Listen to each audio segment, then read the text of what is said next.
Ao ler aqui Paulo dizendo que quando os gentios, os não-judeus, né, que não conhecem explicitamente a lei, né, a codificação escrita, mas praticam o preceito, né, eles servem de lei para si mesmos. Né? E vai julgar aquele que conhece formalmente a lei, mas não encarna, não pratica a lei. Um characeu, né?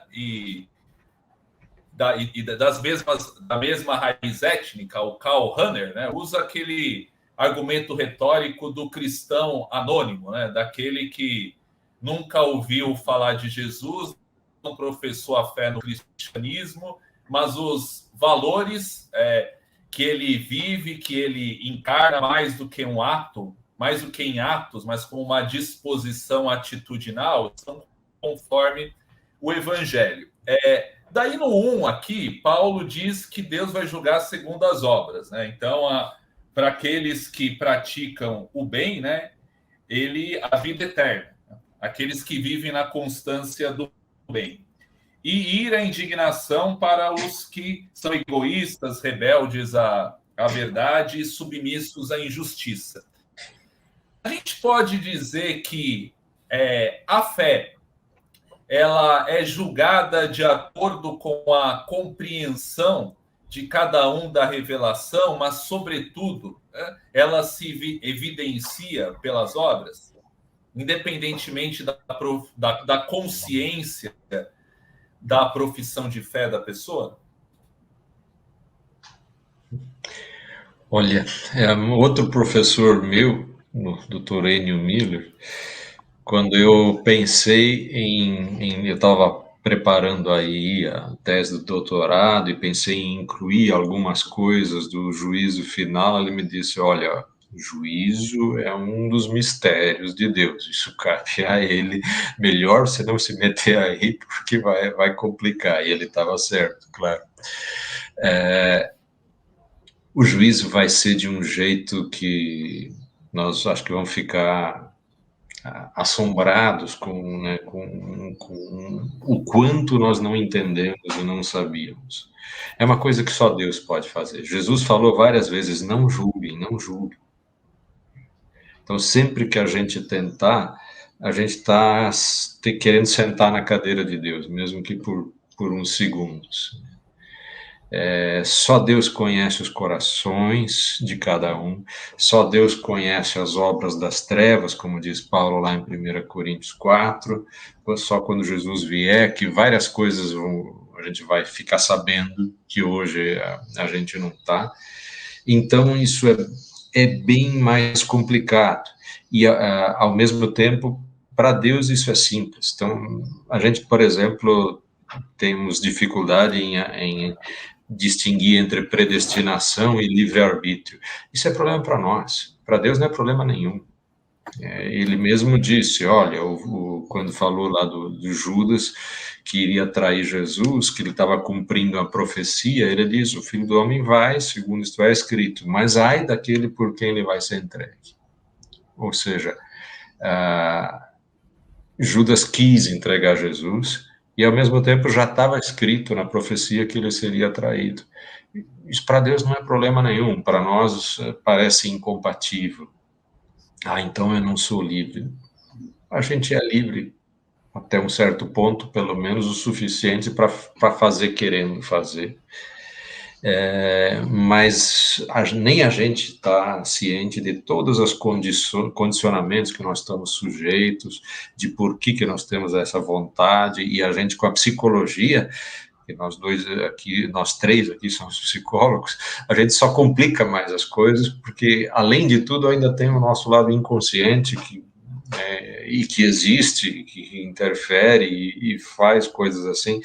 Então nós estamos entrando num terreno que você só dá para especular, não dá para, assim, tem um pouquinho aqui disso, daquilo, então tem o querer, mas a Bíblia diz que Deus opera o querer também, a fé, mas a fé também é dom de Deus, e ao mesmo tempo Paulo diz, eu sirvo de todo o coração, Então, a gente se torna participante da obra de Deus, Deus se torna participante da nossa, né, na nossa natureza, e isso é algo complicado demais para a gente entender, mas existe, né? Acho que é verdadeiro, pelo menos não consigo explicar mais do que isso.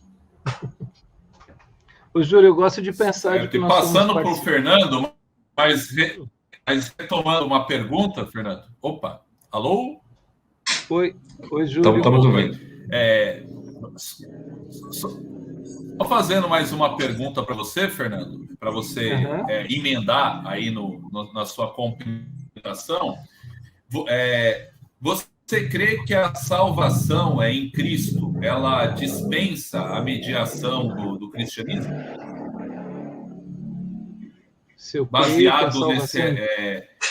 Baseado nessa palavra de Paulo? Sei.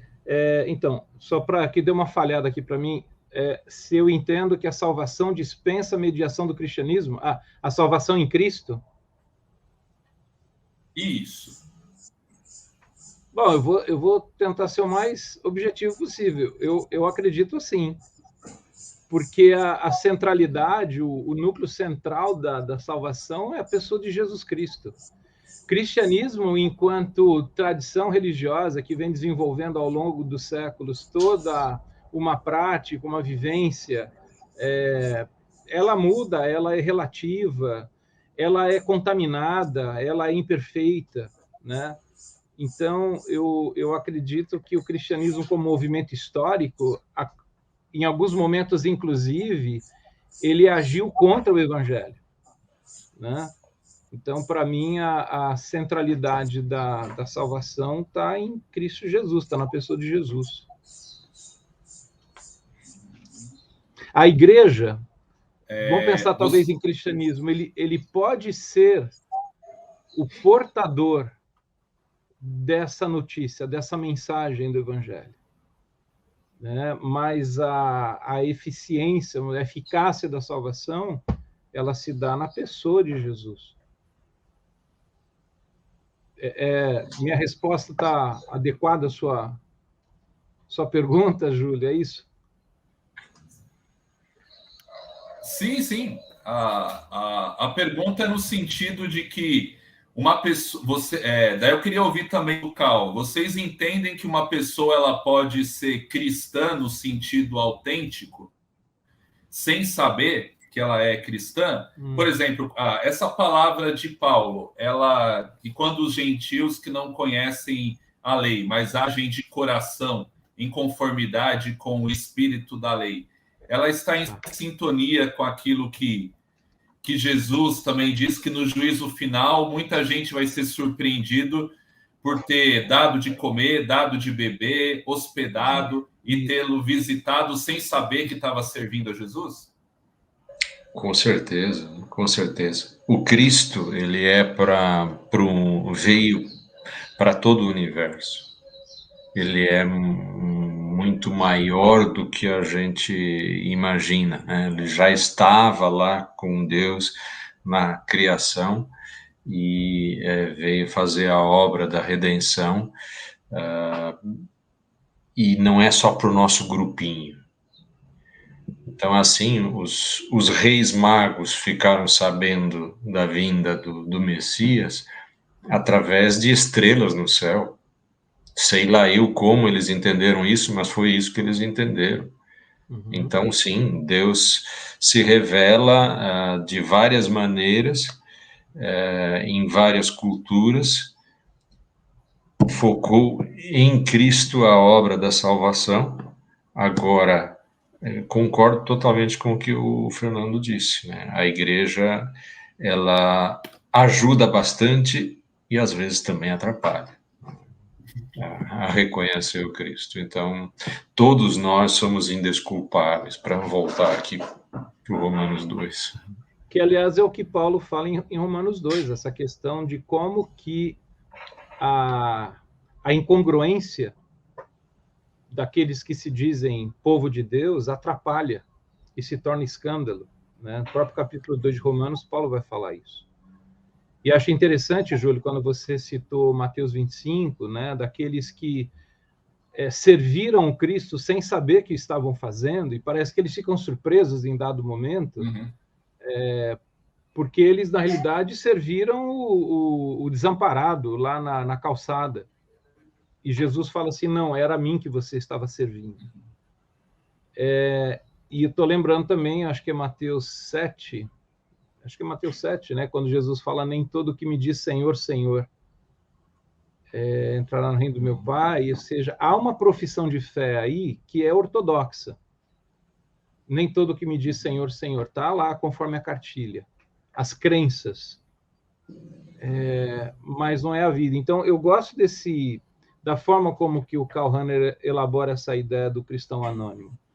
Existe gente do reino aí que talvez não sabe que é do reino, mas está agindo em prol do reino de Deus. O Pfister falou isso do Freud. Olha só. Comparou com aquele filho da parábola, né? Que o pai mandou os 2 filhos, provavelmente adolescentes, né? Vai lá trabalhar, e ele disse que sim, mas não foi. E o outro disse não, mas acabou indo. Então, é alguém que não confessa, mas faz.